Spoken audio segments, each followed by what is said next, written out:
中华民族最古老的经典著作《易经》，是中国哲学思想的起源。无论是老子“道可道，非常道”之中的“道”，还是孔子的“吾道一以贯之”中的“一”，都来源于《易经》中最基本的思想，那就是一阴一阳之谓道。那么阴阳是怎么产生的？它们之间是什么关系？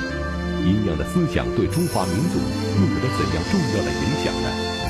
台湾师范大学曾仕强教授将引领我们一起感悟《易经》的智慧。敬请收看《阴阳之道》。我们只有一个地球，这句话现在大家都耳熟能详，因为听得太多了。但是这句话到底是什么意思呢？大家看过巴比伦的文化、希腊的文化，你说它不同嘛，它又很相近；你说它相同嘛，它又差得很远。那到底是近还是远？到底是同还是不同？你看西方，它的所有的文明都是从神话开始。我想大家听了很多了，巴比伦有巴比伦的神话，希腊的神话，那当然中国也是很多的神话。可是神话能满足人类的需求吗？你能够生活在神话当中吗？我想不行的。神话听听，你总是将信将疑，到底这是在干什么？因此呢，神话没有办法满足人类求知的欲望，所以就产生一种叫做哲学。每个民族都有不同的哲学，而每个民族的哲学实际上都是从神话里面提升出来的。神话只有一个目的，就是解答宇宙人生的问题。哲学也只有一个目的，就是解答宇宙人生的问题。但是哲学，大家总觉得好深好远，好像都在象牙塔里面。我们中国自古以来，我们的哲学家从来没有生活在象牙塔里面。你看孔子，他多半的贴近老百姓；老子，他多么的深入我们的人心。因为什么？因为我们是不分的嘛，我们是合在一起嘛。我们把理想跟现实合在一起，我们把高的跟低的拉在一起。所以神话它慢慢形成哲学，哲学就变成什么？变成我们的智慧。那我们的智慧是什么？就是一本易经嘛。我们对易经的认识应该要很明确的了解到，易经它不是告诉我们什么知识不知识的，它不是。如果易经是一本讲知识的书，那老早就丢掉了，因为那么久了，什么都变了，你就留了什么用？易经所给我们的是智慧。易经告诉我们，一切都是人想出来的，都是人想出来的。我们不用虚拟，我们用想象，通通是人想象出来的。你说这是神话？那我请问你，哪个民族他的学问不是从神话来？那个时候哪有办法一下想得很具体，想得很现在所讲的科学？那不可能的。想象都是从模模糊糊，从不清不楚里面，然后慢慢去具体出现。我们以前有手表吗？没有，就是有一个人在想了以后，手表就制造出来了。我们以前有麦克风吗？没有，就是有人不断的想到最后，麦克风就制造出来了。所有的东西都是人想出来的。我想这是《易经》给我们最高的一个答案。《易经》告诉我们，一切都是人想出来的。事实上，人类正是因为有了想象，才有了大千世界林林总总的发明和创造，才出现了各种各样的意识形态和思想流派。那么，《易经》的思想又是谁想出来的呢？就是伏羲想出来的。那大家一定很羡慕啊！那我也能够想出这些东西来，那不是很好吗？可以啊，的确可以啊，只有一个方法而已。减少你的欲望，你就可以往正当的方面去想。我们把想到的东西叫做天机，中国人把那个叫做天机。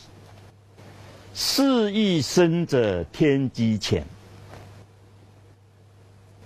啊，整天想股票，明天想我怎么样去买房地产，后天想我怎么样这样想半天的人，他这个天机是完全没有看到的。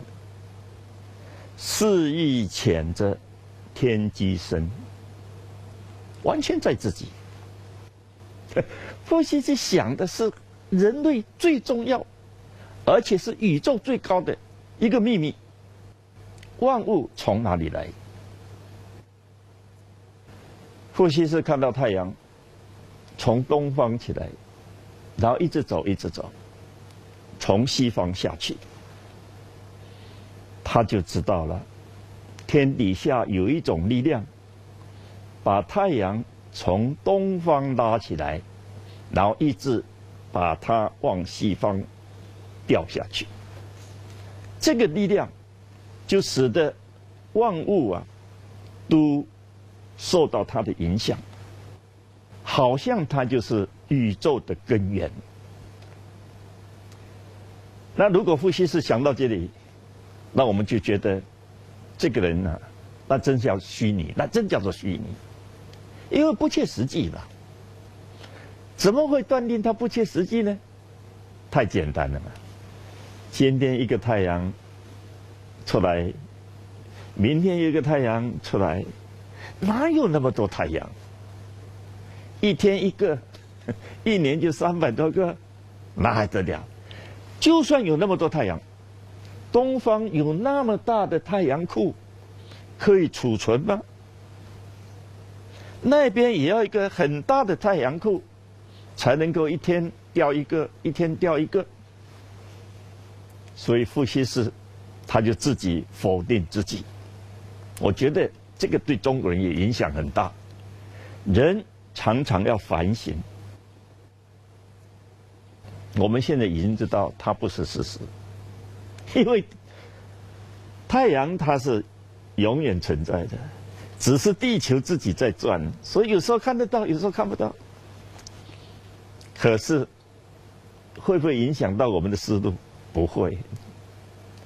你看伏羲氏他最起码告诉我们，有看得见的部分，就有看不见的部分。有一个力量拉上来，就有一个力量拉下去，它就产生了有2种互动的力量的这种关联，一正一反，一上一下。这2个东西就构成了什么？构成了太极里面的2个重要的一个内涵。因此呢，他就很想把他的思路把它表现出来，让大家都知道。可是那个时候是没有文字的呀。伏羲氏他把这个力量用一个连续的线来代表，我想这是很了不起的一种做法。我没有文字，我说也说不清楚，我干脆画一个图像，画一个最简单的，今天叫做符号。那时候是连符号这个观念都没有的，可见符号也是人想出来的。他就画了这么一条线，也许当初连画的笔也没有，怎么画也画不出来，他就择一个树枝，就哪一段说哎，这个就代表那个能量，那个力量。所以一化开天的真实的意义就是一化开天辟地。我们讲到这里，已经很明确的知道，当初啊，伏羲氏他是用眼睛去观察宇宙万象，然后他靠他的想象来替我们造出一套系统来。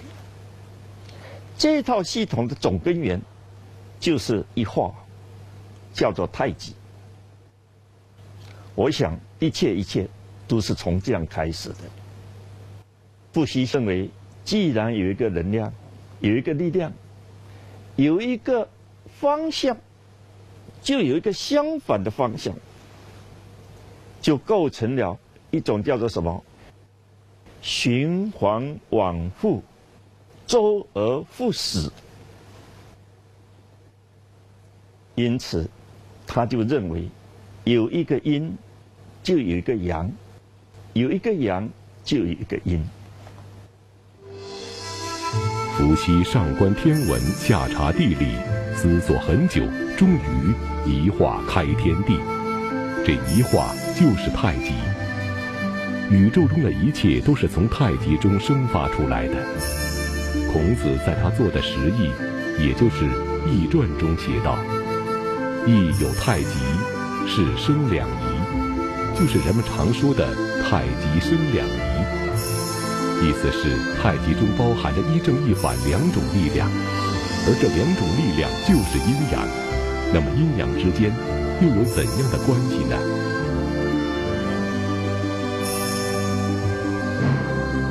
太极生两仪，两仪就是阴阳。如果伏羲氏想到这里他就很满意的，那我们也是很倒霉的。为什么？因为这就变成分的观念已经出来了。有阴有阳，那是一个两个，那明明是两个吧，那两个就分了嘛。所以伏羲氏他就认为啊，一还是一，只是一有时候还是一，有时候会变二。就是一根木头，你不去动它，它就一根木头；你把它切断了，它就变成两小段。所以阴就是阳，阳就是阴，阴可以变阳，阳可以变阴。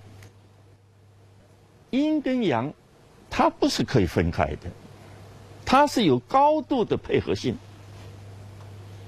后来慢慢他就想到啊，我终于明白了，阴中有阳，阳中有阴。他怎么会明白呢？因为他发现了，把那个树枝一折断，就变阴了。那阴把它接起来，又变阳了。我想现在小孩子，你如果给他一根竹子也好，木头也好，他很可能不小心把它弄断了，弄他就哭啊，怎么办？我们用胶水把它接起来。这些事情，对我们现在来讲，是很常见的现象。可是，在当时呢，伏羲氏是发挥了他高度的想象力。你发现这个一化也叫太极，也叫阳。所以我们汉字啊，在不同的场合，它有不同的读法，它有不同的意义，就从这里来。你说这一化算什么？这一化算太极呀。可是到了这边呢，只要阴出现的时候，它就代表阳。同样一化，在不同的位置，它不同的含义。这个汉字里面是用的很多的。大家有没有发现，一二这个二，跟后来那个可恶的那个恶啊，是很接近的。二就是有二心，就是很可恶。这种观念都是从易经来的。一，你就觉得很愉快，为什么？因为大家合在一起，同时呢，它的力道很强。我们今天说同心协力，才有这种一的感觉。二就开始分了。所以他说，如果阳是阳，阴是阴，对吗？那阳上来，它可能往那个方向去了；它阴上来，可能往那个方向走啊。两个不配合，两个不协调，彼此不调和，这个宇宙会那么有秩序吗？你看，我们又得到一个观念，就是说，宇宙看起来很乱，实际上它是条条有理，它是非常有规律、非常有秩序的，就是乱中有序。你看，世界上所有的东西都是乱，但是它都有序，乱中有序。这个也是值得我们好好去体会的。老子说“道法自然”，这句话是什么意思？道法自然不是说道去效法自然，那不是这样子，因为道本来就是自然，所以道法自然这个法在这里应该解释等于道就等于自然。可是当中人讲等于的时候，我们还有不等于的意思。我想这一点呢是最神奇的。我们中国人慢慢要去了解自己，因为它除了自然之外，它还有一点别的东西在里面。我们用伦理两个字来解释它。易经那句话我们重复好几遍，叫做自天佑之，击无不利。就是你自己去了解天理，然后你又顺从自然，你就会得到吉祥，你就不会有什么不利的后果。所以这种情况之下呢，我们所重在人，在自己。我没有悟到天理，我有没有去悟到自然的道理？其实《易经》就是把自然的规律，把它转移到人事方面的伦理。所以伦理从哪里来？从自然来。自然那么有秩序，是谁在管呢？如果傅羲是当年说神在管，那我们就产生宗教了。他说没有，就是阴阳的互动，它是自然的孕育，并没有什么特殊的主宰，没有。我们现在从物理学上大概可以了解到，《易经》其实是比较接近真理的，就是说它有两种不同的力啊，这样子交互的去作用，那很自然就产生万物，而且它会不断的运行。易经认为，阴阳是太极生发出来的，而且是阴中有阳，阳中有阴，阴极成阳，阳极成阴，彼此之间是互动合一、密不可分的，叫做一阴一阳之谓道。那么，这种阴阳的观念对于中国人的思维方式有着怎样的影响呢？世界上所有的学问，我们如果要用一句话来把它说清楚，各位认为有这个可能吗？我相信很多人一定摇头了，哪有那么简单的？其实真的一句话就可以概括、包含所有的学问，那就是《易经》里面非常重要的观念：一阴一阳之谓道。今天生物科学家已经讲得非常清楚，世界怎么能够生生不息，就是因为有物种多元化，有不同的因素互相激荡、互相作用，它才会生生不息。如果物种一元化，搞到最后所有物种都没有，只剩下人类，人类也会死亡的。一句话讲完了，没有矛盾就不会起变化，不起变化就是死路一条。这一阴一阳之谓道，非常清楚的在我们脑海里面。这个一阴一阳之谓道啊，它并不是说一个阴一个阳，那么合起来就叫道，不是这个意思，而是说自然的变化。各位有没有发现，世界上万事万物不外乎四个字：自然孕育。但是它背后有一个道理，那个道理它是永恒不变的。如果那道理一变，那就每天出不同的花样，那社会还有秩序，那我们对自然还有信心吗？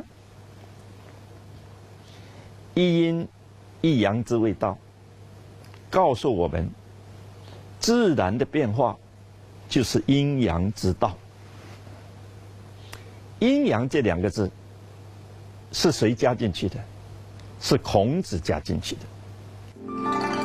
孔子说：“亦有太极，是生两仪。”而这两仪就是一个阴一个阳。我现在讲一个阴一个阳，各位一定要清楚，中文讲一个就是两个，讲两个就是一个。他告诉我们，这个一里面是含有不同的东西在里面。那含有多少东西？其实这个我们很容易了解，就是正反上下高低轻重，就是相对的两种。很多人一想到相对啊，就世界上没有绝对的，没有这回事情。你看，我们说世界上一切都是绝对的，绝对没有相对。你有没有听出来？这句话本身就非常绝对，它根本就是绝对的，哪有那么绝对的？这就告诉我们，一切都是有例外的。这个在易经里面是非常重要的观念。太极是我们的共性，人再大也不过是个太极，人再小还是一个太极，人人都是太极。甚至于汉字里面每一个字都是太极，叫做一字一太极。可是它会变化的，它里面有阴阳。因为中国人同一个人，有时候很讲信用，有时候非常不讲信用，有时候很守时，有时候不守时，有时候很振奋，有时候很沮丧，随时都可以看得到。人有情绪的变化，同一个人他里面有不同的情绪，啊，有时候他感觉到世界真是光明啊，充满了希望；有时候又觉得到处都是坏人，怎么我那么倒霉呢？同一个人，同一个太极，他分阴分阳。坏人是不是一定坏人？不一定，坏人偶尔也会做好事。好人是不是一定不会做坏事？也不一定。经常好人他做了很多坏事。所以阴就是阳，阳就是阴，阴可以变阳，阳可以变阴。我想这种观念呢，那影响中国人实在是太大啊。因为西方人他比较认为啊，阴就是阴，阳就是阳，这是两码事。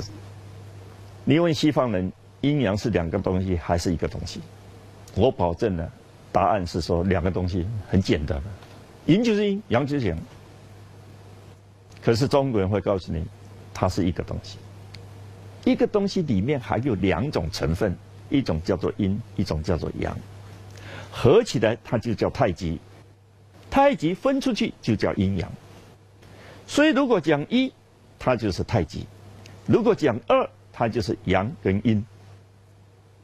那这种观念呢，我相信我们是很容易接受的。易经给我们的一内含二的思维和西方二构成一的认识，使得东西方人的观念有了生和分的差异。那么东西方的这两种不同的思维方式，反映到现实生活中又有着怎样的区别呢？一分为二，这是事实；一生二，也是事实。但是这两个字啊，我们真的要好好去想一下，一个叫做分，一个叫做生。分是什么？分就是分开，分开，分开。西方人看这个地球，看到最后就看出一个结果。他说啊，我知道了，就是一分为二，一个细胞分裂成两个细胞；二分为四，两个细胞分裂成四个细胞；那4分为8， 8分为16， 16分为32，这样无穷无尽的就产生万物。你不能说它不对呀，它本来就是这样子。可是偏偏中国人他的看法不太一样，他认为是1生2， 2生3， 3生万物。下面他就不讲了，又不需要讲嘛，万物都产生了，你还讲什么？你看1、2、3，再说起还是1、2、3，再大还是1、2、3，它通通是1、2、3。老子说1生2， 2生3， 3生万物。用易经的思维来解释，1是太极，是一切变化的根源；2是阴阳，3是阴阳的互动。如此一来，自然可以生出万物来。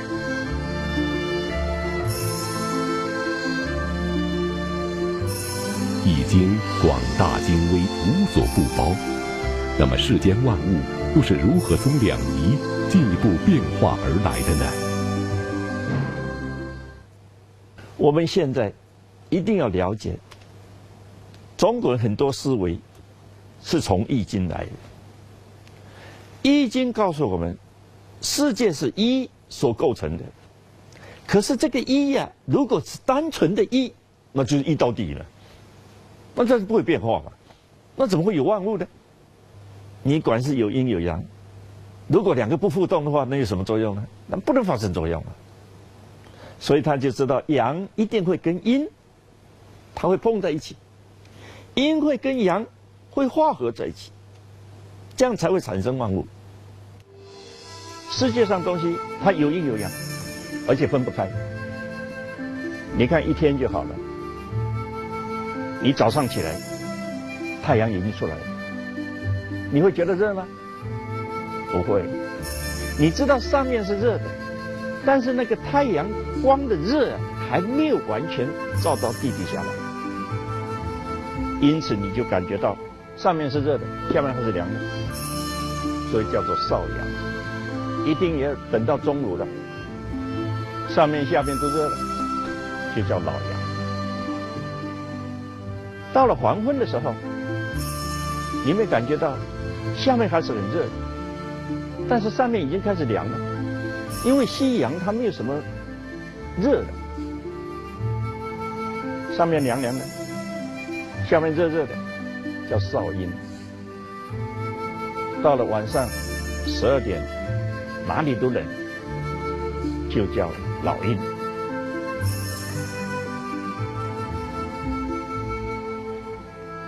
一天从早晨起来，它就是从少阳到老阳。从黄昏开始，就是从少阴，然后到半夜，就是老阴。一年来看，春、夏是阳，秋、冬是阴。所以你不管在哪里，你都可以用太极生两仪，两仪生四象来看所有的变化。你只要把这个搞清楚，然后采取动态平衡，你就完全了解。我们应该很尊重伏羲，因为他那个起点很高很全，而且让我们呢永远可以遵循，这就叫做经。所以为什么把易经变成群经的第一个？其实它是所有诸子百家共同的起源，叫做群经之源。伏羲一画开天地，这一画就是太极。太极包含着阴阳两种力量，也就是两仪，而阴阳的互动又产生了四象。那么接下来四象又是如何产生八卦的呢？这8个卦又分别代表着什么意思呢？我们下一集再讲。